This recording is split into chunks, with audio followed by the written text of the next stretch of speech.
আসসালামু আলাইকুম রাহমাতুল্লাহ। আলহামদুলিল্লাহ ওয়াসসালাতু ওয়াসসালামু আলা মান লা নাবিয়্যা বা'দা ওয়া আলা আলিহি ওয়া আসহাবিহি আজমাইন। আউযু বিল্লাহি মিনাশ শাইতানির রাজীম।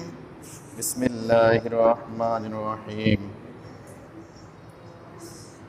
কাতিলু ফি সাবিলিল্লাহ হিল্লাযীনা ইউকাতিলুনাকুম ওয়ালা তা'তাদু ইন্নাল্লাহা লা ইউহিব্বুল মু'তাদিন ওয়াকতুলুহুম হাইসু সাকিফতুমুহুম ওয়া আখরিজুহুম মিন হাইসু আখরাজুকুম ওয়াল ফিতনাতু আশাদ্দু মিনাল কতলি ওয়ালা তুকাতিলুহুম ইনদাল মাসজিদিল হারামি হাত্তা ইউকাতিলুনাকুম ফিহি ফাইন কাতালুকুম ফাকতুলুহুম ওয়া কাযালিকা জাযাউল কাফিরিন ফাইনিনতাহাউ ফাইন্নাল্লাহা গফুরুর রহিম।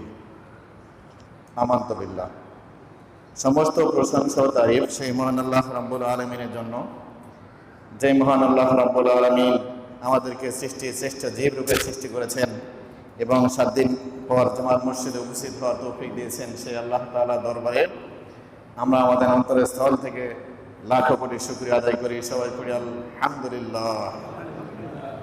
অতঃপর দরুদ ও সালাম উদ্ভাসিত হোক সৈয়দুল মুরসালিন রাহমাতাল লিল আলামিন খাতামান নবীন নবী জনাবে মুহাম্মদুর রাসূলুল্লাহ সাল্লাল্লাহু আলাইহি ওয়াসাল্লামের প্রতি। সবাই পড়ি সাল্লাল্লাহু আলাইহি ওয়াসাল্লাম।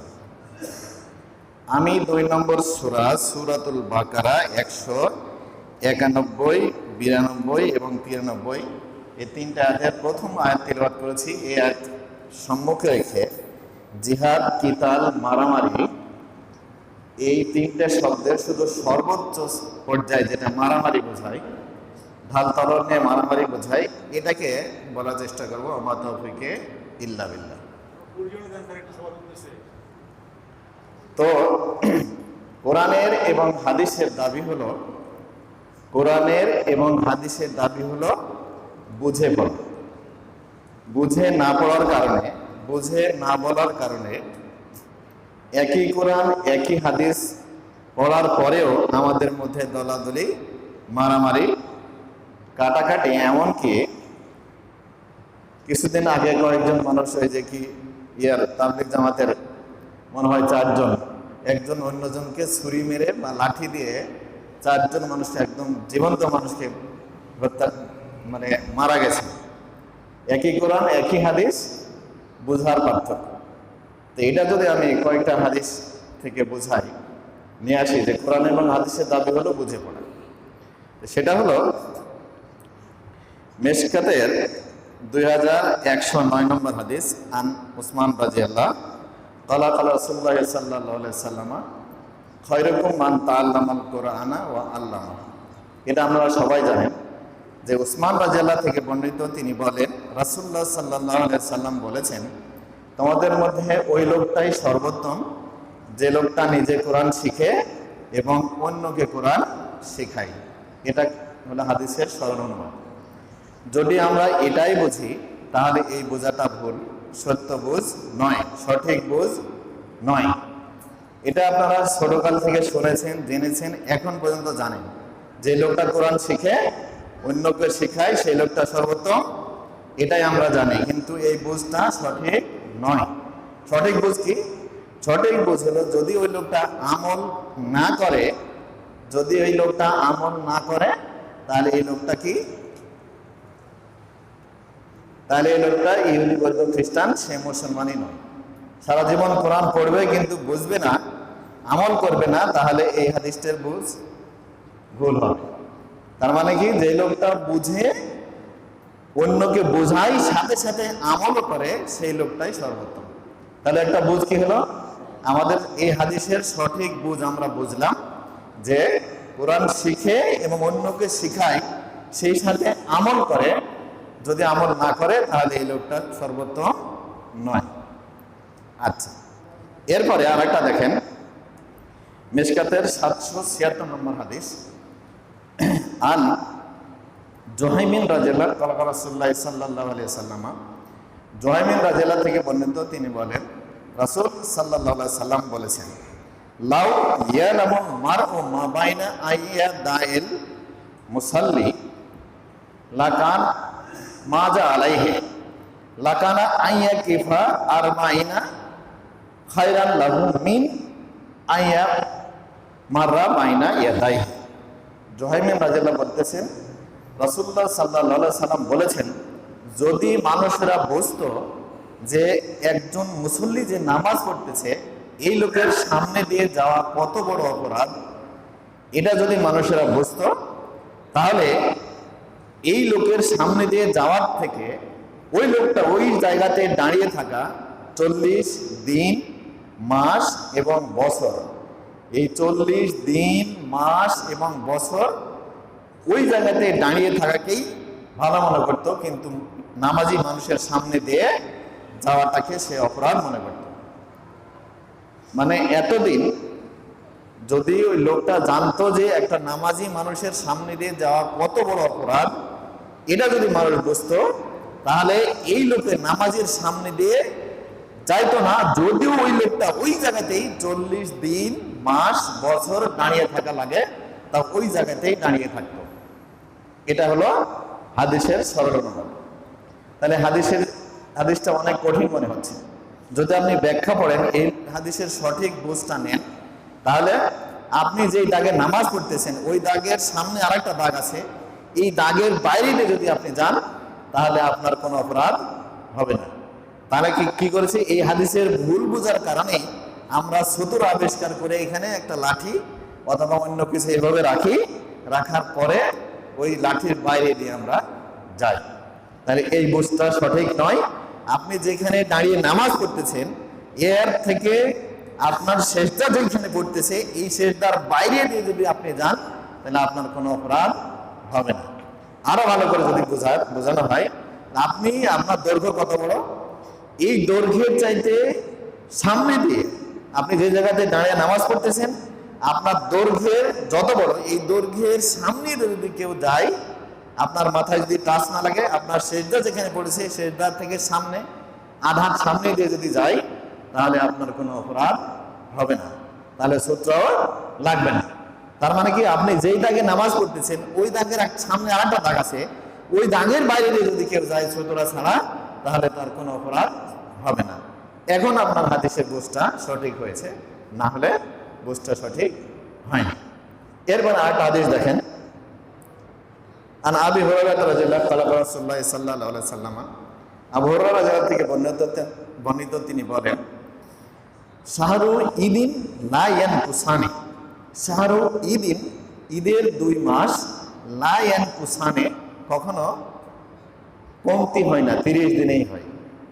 এই বুঝটা সঠিক নয়, যদিও হাদিসের অনুবাদ কি, ঈদের মাস কখনো কম হয় না, ঈদের মাস কখনো কম হয় না, 30 দিনে হয়। আমরা কিছুদিন এই রোজা কতটা গেছে, 29টি। তার মানে হাদিসের সরল অনুবাদটা যদি আমরা দেখি বা এটাই বুঝি তাহলে আমাদের বুঝটা সঠিক হয়নি। সঠিক বুঝ কি, সঠিক বুঝ হলো 30 দিনেই হোক আর 29 দিনে হোক আল্লাহ রাব্বুল আলামিন আমাদেরকে 30 দিনের সওয়াবই দেবেন। তার মানে কি, সওয়াবে কোনো কমতি হয় না, যদিও মাস 29 দিনে হয়। তাহলে কোরআন এবং হাদিস একই, কোরআন একই হাদিস পড়ার পরেও মানুষ আমরা দলে দলে বিভক্ত হয়েছে। এরপরে যদি আরো দেখি, এটা হলো মেশকাতের 171 নম্বর হাদিস, আন ইবনে উমর রাদিয়াল্লাহু, আন ইবনে উমর রাদিয়াল্লাহু, কেডা, ইবনে উমর রাদিয়াল্লাহু হলো উমর রাদিয়াল্লাহু ছেলে আব্দুল্লাহ রাদিয়াল্লাহু, বলতেছে, লা ইয়াতি আন্না আলা উম্মতি কামা আলা বনি ইসরাইল, যে বনি ইসরাইলের উপরে, বনি ইসরাইলের জাতির উপরে যেই জামানা এসেছে আমার উম্মতের উপরে ঠিক এই জামানা আসবে। কামা আলা বনি ইসরাইল হাজওয়ান নালাবেন নালে, যেমনি ভাবে ডান পায়ের জোতা বাম পায়ের জোতার সমান হয়, আমার উম্মতরা ঠিক বনি ইসরাইলের মতো এরকম হবে, ছোট হবে না বড় হবে না। তার মানে কি, বনি ইসরাইলরা যত অপরাধ করেছে আমার উম্মতের লোকেরা ঠিক তত অপরাধী করবে, তার আগে কিয়ামত হবে না। এরপর রাসূল একটা বলেছে যে, ওয়াইনা মিনকুম মান আতা উম্মাহু আলা নিয়াতান, যদি বনি ইসরাইলের কোন মানুষ মায়ের সাথে ব্যভিচার করে, লা কানা ফি উম্মতি মান ইয়াসনাউ যালিকা, আমার উম্মতের মধ্যে এমন একটা মানুষ হবে যে এই অপরাধটা করবে। ওয়াইন্না বনি ইসরাইল তাফাররাকাত আলা সিনতাইনি ওয়া সাবিনা মিল্লাহ, বনি ইসরাইলরা ছিল 72টা দলে ভাগ। বনি ইসরাইলরা কয়টা দলে ভাগ ছিল? 72টা দলে ভাগ। লা কানা ফি উম্মতি তাফতারিক উম্মতি আলা সালাসি ওয়া সাবঈনা মিল্লাহ, আর আমার উম্মতরা হবে 73টা দলে ভাগ। রাসূল সাল্লাল্লাহু আলাইহি ওয়াসাল্লাম বলেন কুল্লু হুম ফিন্নার, প্রত্যেকটা দলই জাহান্নামে যাবে, প্রত্যেকটা দলই জাহান্নামে যাবে। কুল্লু হুম ফিন্নার, একদম কুল্লু হুম, প্রত্যেকটা দল, মানে এখানে আলাদা করার কোনো সুযোগ নাই। কুল্লু হুম ফিন্নার, প্রত্যেকটা দলই জাহান্নামে যাবে। সাহাবারা প্রশ্ন করলো, ইয়া রাসূলুল্লাহ মান হিয়া ইয়া রাসূলুল্লাহ, যেই লোকটা, যেই দলটা জান্নাতে যাবে তারা কারা? তখন রাসূল সাল্লাল্লাহু আলাইহি ওয়াসাল্লাম বললেন মা আনা আলাইহি ওয়া আসহাবি, যে নীতি এবং আদর্শের উপরে আমি এবং আমার সাহাবারা ছিলাম, এই নীতির উপরে যারা থাকবে তারা হলো জান্নাতি। সুবহানাল্লাহ। তার মানে এখানে কি? এখানে বলা হচ্ছে যে মুসলমানরাও জাহান্নামে যাবে, মুসলমানরাও জাহান্নামে যাবে। আমাদের এখন যদি বাংলাদেশে দেখেন কত দল আছে, দলের শেষ নাই। চরমনায় ৮৮০ ফরিদপুরি, তারপরে হলো মাইজ ভান্ডারি, তারপরে হলো জামাত ইসলাম, তারপরে হলো তাবলীগ, তারপরে আরো কত কি আছে নাম না জানা। এগুলো যদি গণনা হয় তাহলে কি হবে? ৭২টা ৭৩টা হয়ে যাবে। আমার আপনার বুঝ, তাহলে এই বুঝটা সঠিক নয়। সঠিক বুঝ কি? সঠিক বুঝ হলো যারা, যে সমস্ত মানুষেরা মনে করে আমার কালিমা লা ইলাহা ইল্লাল্লাহ মুহাম্মদ রাসূলুল্লাহ, তারা আলাদা দল নয়। কি বললাম? যারা মনে করে, যেই সমস্ত মানুষরা মনে করে আমার কালেমার নাম কি লা ইলাহা ইল্লাল্লাহ মুহাম্মাদুর রাসূলুল্লাহ সাল্লাল্লাহু আলাইহি সাল্লাম, আমার সৃষ্টিকর্তা আল্লাহ এক, আর আমার সংবিধান হলো আল কোরআন, আর আমার কাছে প্রেরিত নবী হলো জনাবে মুহাম্মাদুর রাসূলুল্লাহ সাল্লাল্লাহু আলাইহি সাল্লাম, যদি এই কয়টা কথা এক জায়গায় থাকে তাহলে তারা আলাদা দল নয়। তারা সবাই কি একটা দল। তারা কয়টা দল? একটা দল। যারা মনে করবে, এখানে আরেকটা ব্যাখ্যা হলো, যারা কোরআনের ফরজ সমূহ যা আছে, আমরা ফরজ যেগুলো বিধান আমাদের উপরে জারি আছে, এই ফরজ বিধানের সাথে যখন ইখতিলাফ হবে তখন তারা আলাদা দল। কি বললাম? আমরা মনে করি আমাদের উপরে নামাজ 5 ওয়াক্ত ফরজ, যদি কোনো দল, কোনো মানুষ মনে করে নামাজ 6 ওয়াক্ত ফরজ, তাহলে তারা আলাদা দল। আমরা মনে করি বছরে একবার 30টা রোজা, রমজান মাস রোজা রাখা ফরজ, যদি কেউ মনে করে 30টা রোজা নয়, প্রতি 10টার জন্য একটা রোজা রাখলেই রোজা ফরজ আদায় হবে, তাহলে তারা আলাদা দল। তার মানে কি? কোরআনে এবং হাদিসে বর্ণিত যদি ফরজিয়াতের মধ্যে আমরা মতানৈক্য দেখতে পাই, যেই লোকটা, যেই দলটা মতানৈক্য করবে সেই দল হলো আলাদা দল। এক্ষেত্রে শিয়াদের একটা কথা বলা যায়, সে শিয়ারা, আমরা আজান দেখি, আমরা যেভাবে আজান দেই ঠিক এইভাবেই শিয়ারা আজান দেয়, কিন্তু একটা শব্দ এরা বাড়ে বলে হলো আশহাদু আল্লাহ আলী খলিফাতুল্লাহ, আজানের মধ্যেই এটা বলে। তার মানে কি? তার মানে হলো এরা হলো আলাদা দল। এরপরে জাবারিয়া, কাদারিয়া, মুরজিয়া, এগুলো হলো আলাদা দল। কিন্তু আমাদের মধ্যে এই যে জামাত ইসলাম, তারপরে আলে হাদিস, তারপরে হলো চরমনাই, তারপরে সারসিনা, এরা আলাদা দল নয়। কারণ এদের সাথে আমাদের যে ইখতিলাফ আছে, এই ইখতিলাফটা কিসের? ফরজের এবং ওয়াজিবের নয়। কিসের? নফলের এবং অন্যান্য মুস্তাহাব পর্যায়ের ইখতিলাফ। এই মুস্তাহাব পর্যায়ের ইখতিলাফ যদি হয় তাহলে তারা আমাদের থেকে আলাদা দল নয়। তাহলে এই ইখতিলাফ হলো আমলের ক্ষেত্রে যদি হয় তাহলে তারা আলাদা দল নয়। যদি ফারজিয়াতের ক্ষেত্রে আলাদা হয়, ফরজের মধ্যে যদি ইখতিলাফ হয় কোনো দলের সাথে, কোনো মানুষের সাথে, তাহলে তারা আলাদা দল, এছাড়া তারা সবাই এক দল। আচ্ছা, মিশকাতের 165 নম্বর হাদিস, আন ইরবাজ বিন সারিয়া ক্বালা ইরবাজ বিন সারিয়া রাদিয়াল্লাহু বলতেছেন, সাল্লা বিনা রাসূলুল্লাহ সাল্লাল্লাহু আলাইহি সাল্লামা, রাসূলুল্লাহ সাল্লাল্লাহু আলাইহি ওয়াসাল্লাম আমাদের নিয়ে নামাজ পড়লেন। ফা আকবালা আলাইনা, রাসূলুল্লাহ সাল্লাল্লাহু আলাইহি ওয়াসাল্লাম আমাদের দিকে ঘুরে বসলেন। ফা ওয়াজানা মাউজাতান বালিগাতান, রাসূলুল্লাহ সাল্লাল্লাহু আলাইহি ওয়াসাল্লাম আমাদের দিকে ঘুরে ওয়াজ করলেন, খুবই মর্মস্পর্শী ওয়াজ। জারাফাত মিনহাল উয়ুন, আমাদের চোখ থেকে পানি ঝরলো। ও ওয়াজিলাত মিনহাল কুলুব, আর আমাদের অন্তর বিগলিত হলো। ফাকালা রাজুলুন ইয়া রাসূলুল্লাহ ইন্না হাযিহি মাউজাতুন মুআদ্দিউন ফাআউসিনা, এক লোক রাসূলকে বলল, হে আল্লাহর রাসূল, এটাই মনে হয় আপনার জীবনের শেষ ওয়াজ, আপনি আরো ওয়াজ করুন। তখন রাসূল বলল, উসিকুম বিত্তাকওয়াল্লাহ, উসিকুম বিত্তাকওয়াল্লাহ, আমি তোমাদেরকে ওয়াজ করতেছি, তাকওয়ার ওয়াজ করতেছি।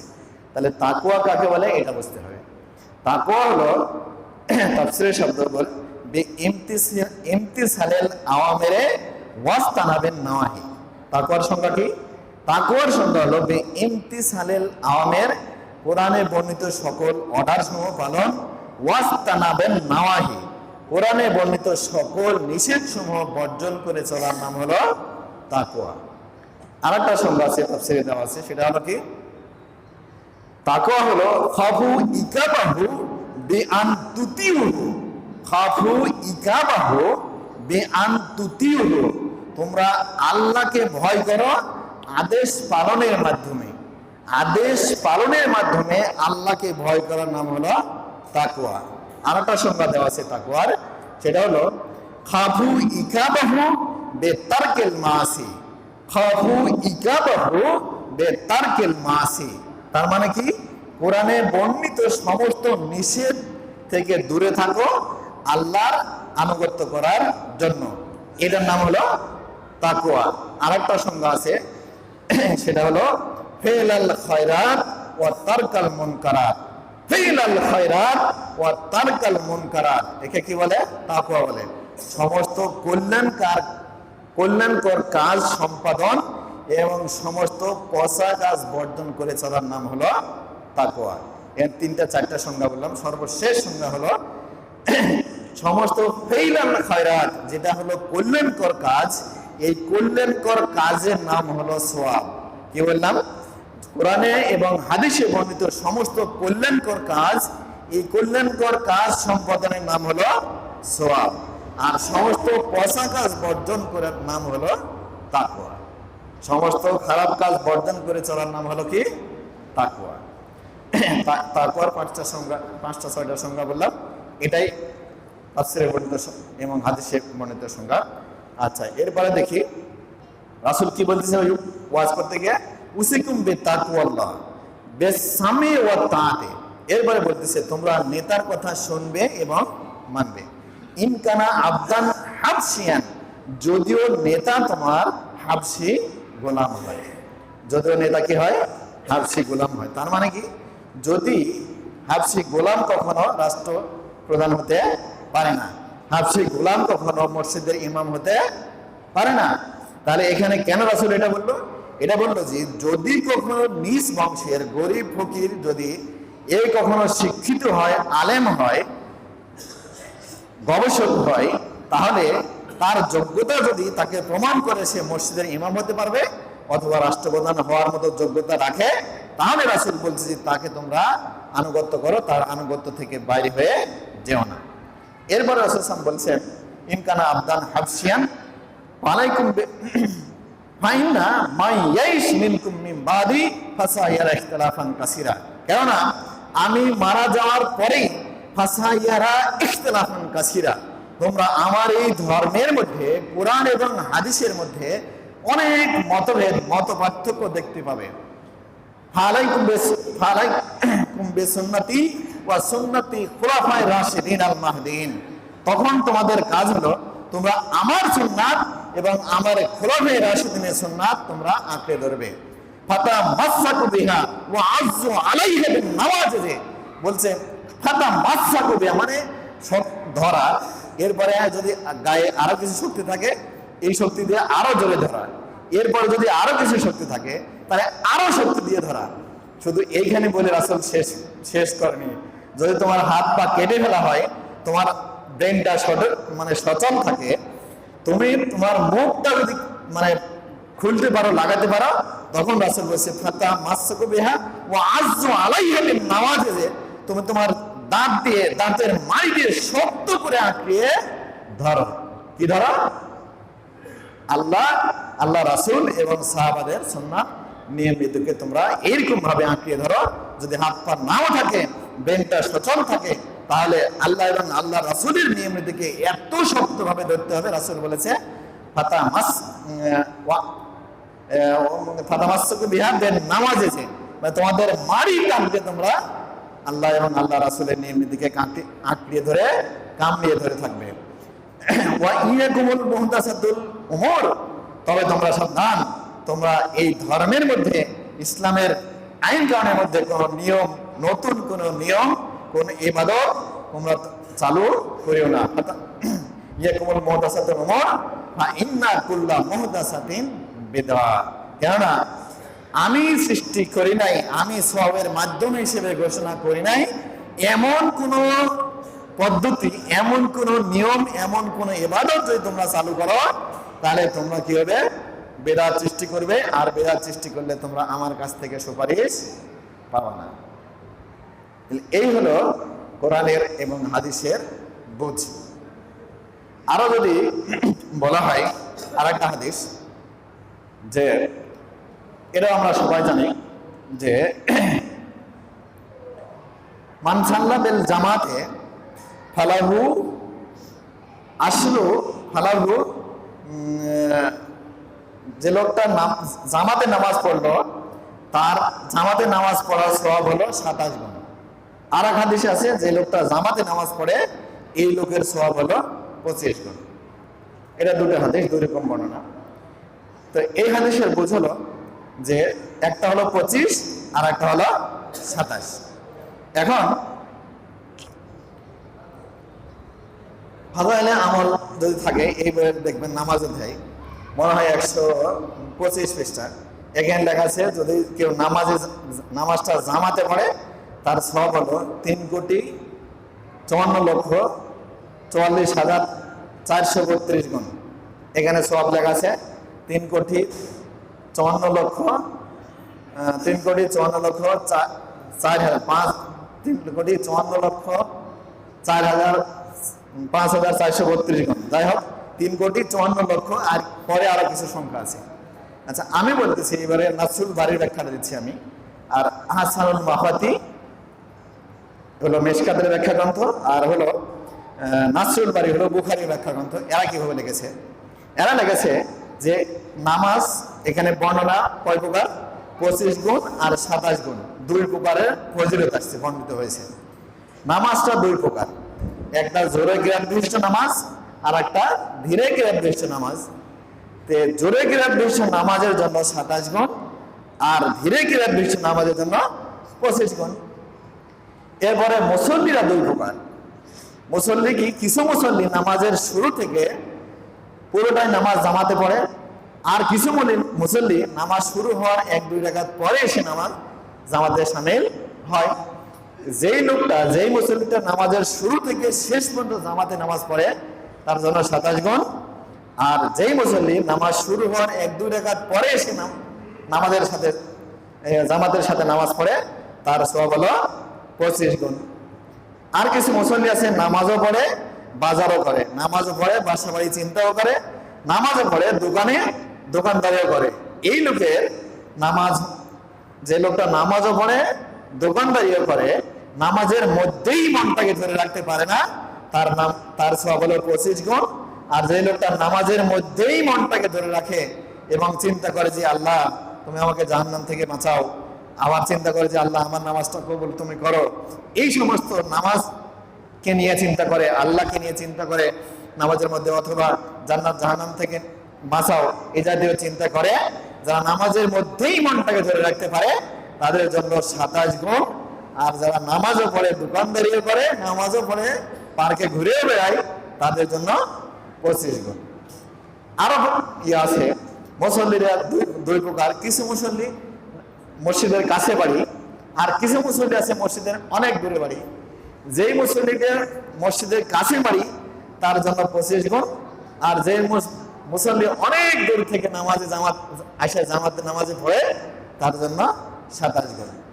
এই হলো, এটা বললাম নাসরুল বারী বুখারী ব্যাখ্যা গ্রন্থ, আর আহসানুল মাফাতি মিশকাতের ব্যাখ্যা গ্রন্থ, দুটা ব্যাখ্যা গ্রন্থ পড়ে আমি এই কয়টা মানে ব্যাখ্যা পাওয়া গেছে। আর যদি আপনারা পড়েন তাবলীগের ফাজাইলে আমল, এখানে লেখা আছে 3,54,542 গুণ বা 34 গুণ এরকম আছে। যাই আমি আপনি কোরআন এবং হাদিস পড়বো এবং বুঝবো। আল্লাহ তাআলা বলেছেন আফালা ইয়াতাদাব্বারুনাল কুরআন আফালা ইয়াতাদাব্বারুনাল কুরআন, তোমরা কি কোরআন নিয়ে গবেষণা করো না? আম আলা কুলুবিন আকফালুহা, এটা সূরা মুহাম্মাদের মধ্যে আছে। তোমাদের অন্তর কি তালাবদ্ধ রয়েছে যে তোমরা কোরআন নিয়ে গবেষণা করো না? এরপরে আল্লাহ তাআলা আবার বলেছেন ওয়ারাতিলিল কুরআনা তারতিলা, তোমরা কোরআন পড়ো তারতিল সহকারে, মাদ মাখরাজ সহকারে। এরপরে আল্লাহ তাআলা আবার বলেছেন আফালা ইকরা বিসমি রাব্বিকাল্লাযী খালাক, তোমরা কোরআনটা পড়ো। এখানে তিনটা শব্দ বললাম, ওয়ারাতিলিল কুরআনা তারতিলা, তোমরা মাদ মাখরাজ সহ পড়ো। ইকরা এখানে শব্দ বলেছে তোমরা কোরআনটা বুঝে পড়ো। আর আফালা ইয়াতাদাব্বারুনাল কুরআন, এইখানে আল্লাহ তাআলা বলেছেন তোমরা কোরআনটা গবেষণা করে পড়ো। তার মানে কি আমি আপনি কোরআন পড়বো, কোরআন বোঝার মধ্যে যেন কোনো ভুল না থাকে। আচ্ছা, এরপরে আমার জিহাদ কেতাল বিষয় দেওয়া শুরু করেছি, কারণ এই কথা বলেন কোরআন এবং হাদিস একই হাদিস পড়বো, একই কোরআন পড়বো, কিন্তু বুঝ হবে আলাদা। পড়াশোনা আমার আপনার, আর বুঝতে হবে আল্লাহ এবং আল্লাহ রাসূলের সাহাবাদের। এই বুঝের বাইরে যখন আমরা যাব তখন আমরা একই কোরআন একই হাদিস পড়ে কেউ জঙ্গি হব আর কেউ সহিহ বুঝের উপরে থাকবো। এখানে আল্লাহ তাআলা বলেছেন সূরা বাকারা 191 নম্বর আয়াত, কাতিলু ফি সাবিলিল্লাহিল্লাযিনা ইউকাতিলুনাকুম, তোমরা জিহাদ করো যারা তোমার সাথে মারামারি করতেছে। তোমরা কিতাল করো যেই লোকটা তোমার সাথে মারামারি করে, অনলি সেই লোকের সাথে, এই লোক ছাড়া অন্য লোকের সাথে তোমরা জিহাদ কেতাল মারামারি করো না। তাহলে এরপরে একটা দেখেন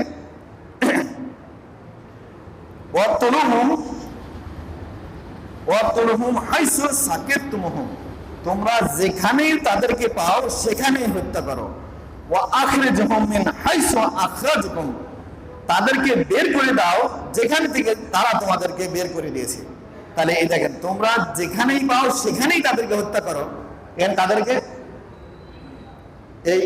এই একটা পড়েই এটা না বুঝার কারণে মানুষ কখনো জঙ্গি হয়েছে, কখনো বাংলা ভাই তৈরি হয়েছে, কখনো ইংরেজি ভাই তৈরি হয়েছে, কখনো আরো অন্য মানুষ আরো লাঠি সুতা ব্যবহার করেছে।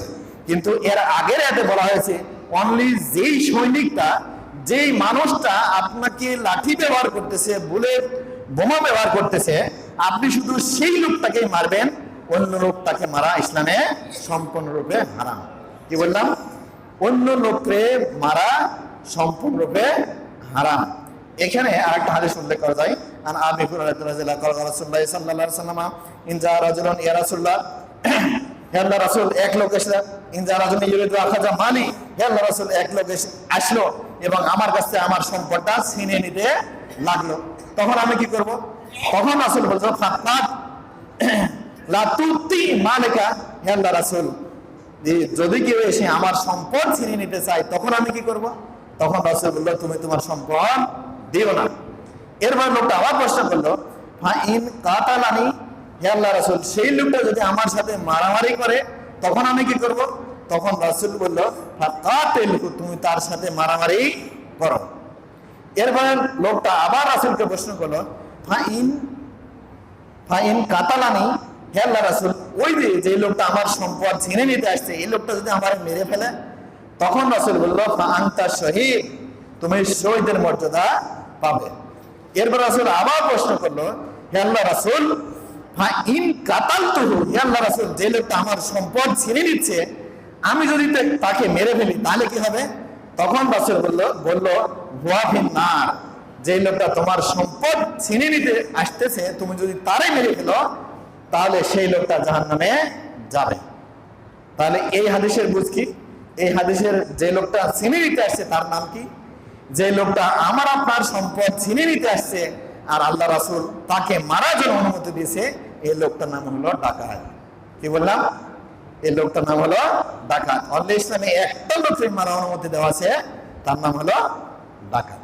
চোরকে মারার অনুমতি নাই।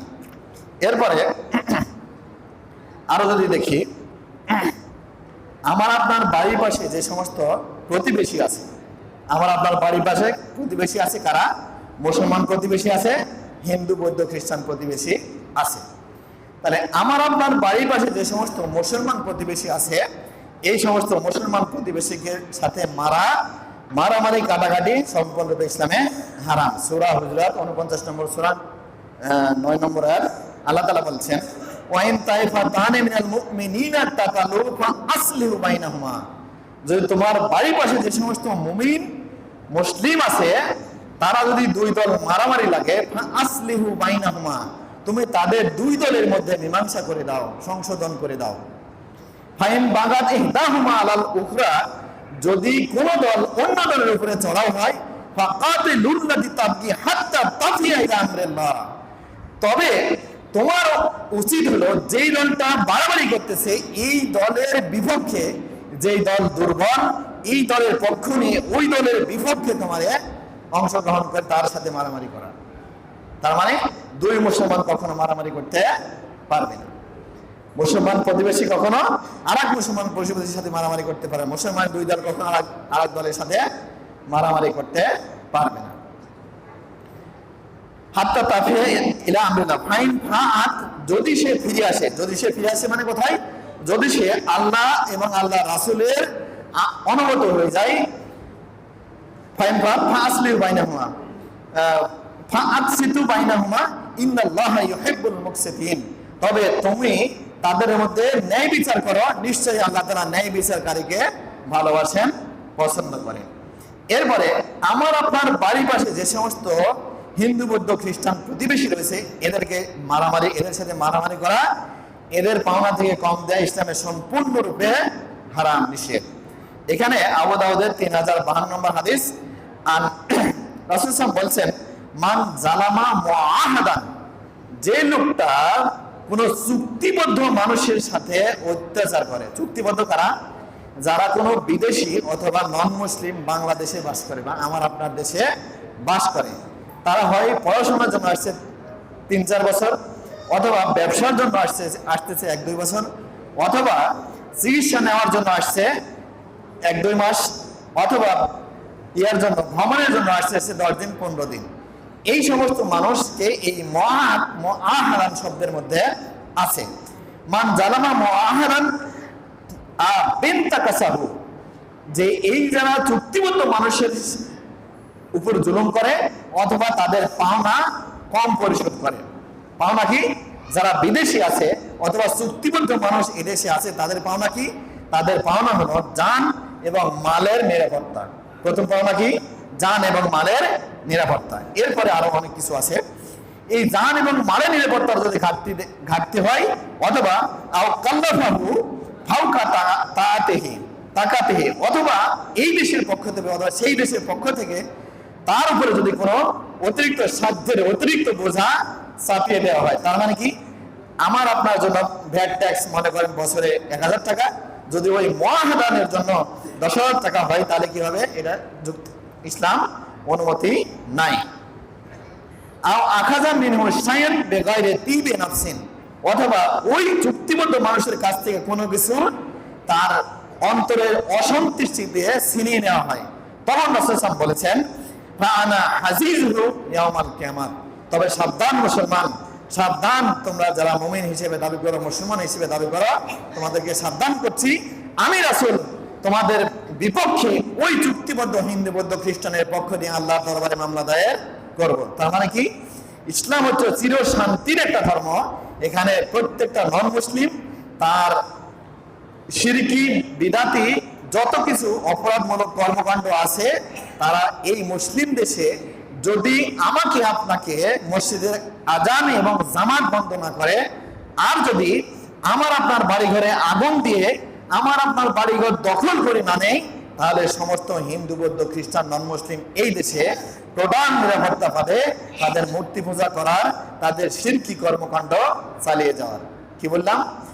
যদি একমাত্র আমি আপনি এই সমস্ত নন মুসলিমের উপরে লাঠি চার্জ করতে পারবো যখন তারা আমার আপনার এই দেশের মসজিদে আজান এবং জামাত বন্ধ করবে, আর আমার আপনার বাড়িঘরে আগুন দিয়ে জোর করে আমাকে আপনাকে এখান থেকে উচ্ছেদ করে আমার আপনার সম্পদ দখল করে নিবে, অনলি এই একটা দুইটা বৈশিষ্ট্য পাওয়া গেলে তাহলে কি করব? আমরা ওদের উপরে লাঠি চার্জ করতে পারবো, নতুবা নয়। এরপরে দেখেন, তাহলে মানুষ কি এই ইহুদি, বৌদ্ধ, খ্রিস্টানদের দ্বারা আমার মুসলমান ভাইরা সবসময় মার খাতেই থাকবে, আর আমরা আমাদের দায়িত্ব হলো কোরআন এবং হাদিস পৌঁছিয়ে দেওয়া আর বুঝিয়ে দেওয়া, এটাই কি? এটাই নয়। আচ্ছা, এই জায়গাতে রাসূল সাল্লাল্লাহু আলাইহি ওয়াসাল্লাম বলেছেন সূরা আনফাল 8 নম্বর সূরা 65 নম্বর আয়াত, আল্লাহ তাআলা বলছেন এই জায়গাতে এখন অনুমতি দিচ্ছেন, ইয়া আইয়ুহান নবী হাররিজুল মুমিনিনা আলাল কিতাল, হে রাসূল, হে নবী, আপনি মুমিনদেরকে কিতালের জন্য উদ্বুদ্ধ করুন। তার মানে কি? মারামারির জন্য উদ্বুদ্ধ করুন, তৈরি করুন। ইয়াকুম মিনকুম ইসরুনা সাবিরুনা, যদি তোমরা মুমিন হও 20 জন ধৈর্যশীল, ইয়াগলিবু মিয়াতাইনি, তবে তোমরা 200 মানুষের উপরে বিজয় লাভ করবে। আল্লাহ বলেছেন সুবহানাল্লাহ, কি যদি মুমিন হও 20 জন, একে 10 দিয়ে গুণ করলে কত হয়? 200 জন। 200 জন কাফের মুশরিকের উপরে তোমরা বিজয় লাভ করবে, আমি বিজয় লাভ করার ব্যবস্থা আমি আল্লাহ করে দেব। সুবহানাল্লাহ। এরপরে আবার আল্লাহ বলেছেন ইয়াকুম মিনকুম মিয়াতুন, যদি তোমরা হও 100, ইয়াগলিবু আলফাম মিনাল্লাযিনা কাফারু, তবে তোমরা 1000 কাফের মুশরিক বেদুইনদের উপরে কি হবে? বিজয় লাভ করবে। বিআন্নাহুম কওমুন লা ইয়াফকাহুন, কেননা কাফেররা এমন একটা সম্প্রদায়, এরা কিছু বোঝে না, এদের মধ্যে পরস্পরের মধ্যে কি নাই? ভাতৃত্বের বন্ধনে আবদ্ধ নাই, যে একজন মারা গেলে তার পাশে আরেকজন এসে কি থাকবে, একজন মরতে গেলে তারা কি দৌড় দিয়ে পালিয়ে যাবে। আর মুসলমানদের পক্ষে কি? যদি 1:10, মানে একজন মুসলমান মারামারি করবে, কাটাকাটি করবে কার সাথে? 10 জন কাফেরের সাথে, তারপরেও আল্লাহ বলছে আমি তোমাদেরকে বিজয় দান করব। এরপরে এটা রাসূল এবং নবী যখন সরাসরি যুদ্ধের ময়দানে থাকবেন, অথবা কি হবে? রাসূল আছে কিন্তু যুদ্ধের ময়দানে নাই, ডিরেকশন দিচ্ছেন এই অবস্থায়। এরপরে আল্লাহ আবার সহজ করে দিয়েছেন সূরা আনফাল 66 নম্বর আয়াত, আল্লাহ বলেছেন, শেষ করে দেব? আচ্ছা, এরপরে শেষ করেছি। এরপরে আল-আনা খাফাফাল্লাহু আনকুম, আল্লাহ তাআলা বিধান আরো সহজ করতেছেন। এটা কঠিন হতে পারে যে তোমরা একজন মানুষ 10 জনের সাথে মারামারি করবে, তারপর আল্লাহ তোমাদেরকে বিজয় দিবে, এটা তোমাদের কঠিন হতে পারে। আল্লাহ তাআলা বলছেন আল-আনা খাফাফাল্লাহু আনকুম ওয়া আলিমা আন্না ফিকুম দাফা, আল্লাহ বিধান আরো সহজ করছেন। তোমরা কি হবে? ইয়াকুম মিনকুম মিয়াতুন, তোমরা যদি হও 100 জন, ইয়াগলিবু মিয়াতাইনে, তোমরা 200 জনের উপরে বিজয় লাভ করবে। এরপরে আল্লাহ তাআলা আবার বলছেন ইয়াকুম মিনকুম আলফুন, যদি তোমরা হও 1000, ইয়াগলিবু আলফাইনি বিইজনিল্লাহ, তবে তোমরা 2000 এর উপরে বিজয় লাভ করবে। তার মানে নবী রাসূল যদি সরাসরি উপস্থিত থাকে তাহলে তোমরা 10 জন, তার মানে 300 জন সাহাবী ছিল বদরের যুদ্ধে, কাফেররা ছিল কত? 1000, 10 জন। আর এখন যদি আমরা 2:1, আমরা হলাম একজন মুসলমান, কাফেররা হলো 2 জন, তারপরেও আমাদের জিহাদের ময়দান থেকে পালানোর কোনো সুযোগ নাই। এরপরে মারামারি হয় কার সাথে? এরপরে মারামারি হয় শাসকের সাথে, সরকারের সাথে। তাহলে কি? শাসক যখন ফরজ বন্ধ করবে, শাসক যখন কোনো ফরজ কাজ বন্ধ করবে, তখন আমার আপনার শাসকের বিরুদ্ধে জিহাদ করা ওয়াজিব। আর সেনাবাহিনী যারা আছে, অস্ত্র পরিচালনা ট্রেনিং যাদের আছে, এদের উপরে ফরজ। তার মানে কি? আমার আপনার নামাজের যখন আজান হয়েছে তখন সবার উপরে নামাজ পড়া ফরজ, কিন্তু আপনি ওযু করেন নাই, আপনার এই নামাজের মধ্যে কি পড়বেন কোনো দোয়া কালাম জানা নাই, আপনি নামাজ পড়তে শুরু করবেন না। আগে কি করতে হবে? আপনাকে এই ওযু করতে হবে, আর কমপক্ষে কিছু নাও যদি জানেন, তাহলে হলো ওই রুকুর আর সেজদার দোয়াটা শিখতে হবে, তারপরে আপনি নামাজ পড়লে সওয়াব পাবেন। তাহলে ঠিক আপনার আমার উপরে যদি জিহাদ কিতালটা ফরজ হয়, তাহলে জিহাদ কিতালের জ্ঞান, কমপক্ষে জ্ঞান হলো আপনাকে অস্ত্র পরিচালনার ট্রেনিং নেওয়ার পরে আপনি জিহাদের ময়দানে লাগবেন, তার আগে লাগবেন না। যেমনি ভাবে ওযু ছাড়া, দোয়া কালাম ছাড়া নামাজ পড়লে যা হবে, ঠিক আপনার এই জিহাদ কিতালের জ্ঞান এবং অস্ত্র পরিচালনার ট্রেনিং ছাড়া যদি আপনি মারামারিতে লেগে যান আর আপনি যদি মারা যান, তাহলে শহীদ হবেন কি হবে না এটা আল্লাহ জানে, আমি আর বলতেছি না। এরপরে দেখি মুসলিম শরীফের 6498 নম্বর হাদিস, আন উমামাতা আন উম্মে সালামাতা রাসূলুল্লাহ সাল্লাল্লাহু আলাইহি ওয়াসাল্লাম, উম্মে সালামা থেকে বর্ণিত, তিনি বলেন রাসূলুল্লাহ সাল্লাল্লাহু আলাইহি ওয়াসাল্লাম বলেছেন, সাতাকুন উমারা ওয়া ফাতারিফুনা তুনকিরুনা, আমার পরে, আমি মারা গেলে আমার পরে সিস্টেম চালাবে আমির উমারা, সিস্টেম চালু হবে। ফাতারিফুনা ওয়া তুনকিরুনা, তোমরা এই আমির উমারা, রাজতন্ত্র, তারপরে খেলাফততন্ত্র, এটা তোমরা চিনতে পারবে। ফাতারিফুনা ওয়া তুনকিরুনা, তোমরা তাদেরকে ঘৃণাও করবে। ফামান আরাফা বারিয়া ওমান আনকারা সালিমা, যারা তাদেরকে চিনতে পারবে এবং ঘৃণা করবে, তারা কি হলো নিরাপদ থাকলো। তারা কি করলো, যারা ঘৃণা করলো, যখন অন্যায় হচ্ছে তখন যারা ঘৃণা করলো তারা কি হলো নিরাপদ থাকলো, তাদের উপরে কোনো অপরাধ হবে না। ওমান আনকারা সালিমা, তখন সাহাবারা বললো, ইয়া রাসূলুল্লাহ সাল্লাল্লাহু আলাইহি ওয়াসাল্লাম আফালা নুকাতিলুহুম ফিস সাইফি, হে আল্লাহর রাসূল, আমি যদি এই সমস্ত পরিবেশ আমি দেখতে পাই, তখন কি আমি আমার তরবারি ব্যবহার করে এই সমস্ত সরকারকে উৎখাত করবো না? তখন রাসূল সাল্লাল্লাহু আলাইহি ওয়াসাল্লাম বলল, লা মা সাল্লু, তোমরা ততক্ষণ পর্যন্ত তরবারি ব্যবহার করো না যতক্ষণ তারা নিজেরা সালাত আদায়কারী থাকবে। এরপরে আরেকটা হলো মুসলিম শরীফের 6498 নম্বর হাদিস, আন আউফ বিন মালিক রাসূলুল্লাহ সাল্লাল্লাহু আলাইহি ওয়াসাল্লাম, আউফ বিন মালিক থেকে বর্ণিত, তিনি বলেন রাসূলুল্লাহ সাল্লাল্লাহু আলাইহি ওয়াসাল্লাম বলেছেন, খেয়ারু আইমাতুকুমুল্লাযিনা তুহিব্বুনাহুম ওয়া ইউহিব্বুনাকুম, সর্বোত্তম নেতা সেই যেই নেতাকে তোমরা ভালোবাসো আর নেতাও তোমাদেরকে ভালোবাসে। ওয়া ইউসাল্লুনা আলাইকুম ওয়া তুসাল্লুনা আলাইহিম, আর সেই নেতার জন্য তোমরা দোয়া করো, নেতাও তোমাদেরকে দোয়া করে, এই নেতা হলো সর্বোত্তম নেতা। এরপর রাসূল বলেছেন, শিরারু আইমাতুকুমুল্লাযিনা তুবগিজুনাহুম ওয়া ইউবগিজুনাকুম, আর সর্বনিকৃষ্ট নেতা সেই যেই নেতাকে তোমরা ঘৃণা করো, নেতাও তোমাদেরকে ঘৃণা করে।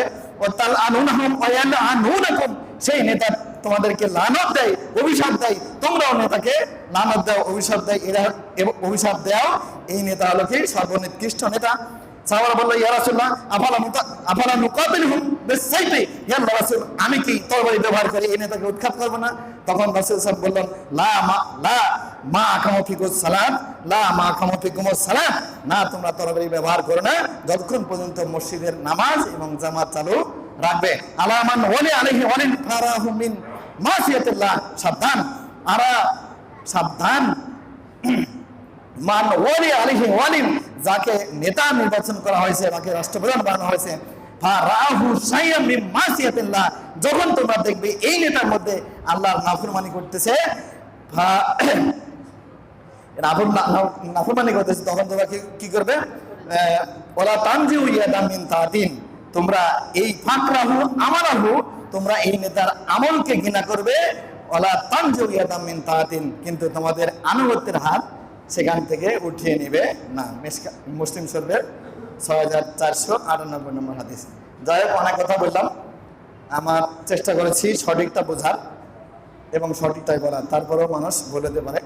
আল্লাহ যেন ভুল হলে আমাকে এই অপরাধ থেকে মুক্ত করে দেন, আর আপনাদের অন্তর থেকে এটা মুছে দেন। সুবহানাল্লাহি ওয়া বিহামদিহি, আসসালামু আলাইকুম ওয়া রাহমাতুল্লাহি ওয়া বারাকাতুহু, আলহামদুলিল্লাহি রাব্বিল আলামিন।